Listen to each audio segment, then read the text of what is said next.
বাড়ির বড় জামাইয়ের একমাত্র শালীর বিয়ে, তো কাজ তো করতেই হবে।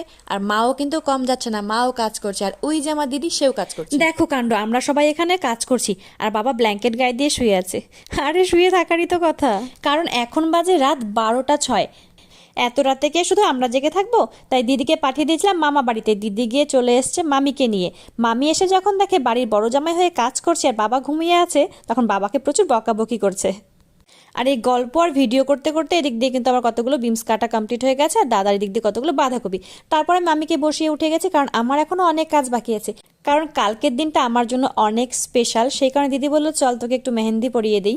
আর হ্যাঁ, কালকের দিনটা আমার জন্য কেন এত স্পেশাল সেটা তো বলবো। তার আগে দেখো এখন বাজে 12:30টার উপরে, এখন বসেছি মেহেন্দি দিতে। তো চলো দিদি এদিক দিয়ে মেহেন্দি পাড়াক, আমি ততক্ষণ একটু ঘুমিয়ে আসি।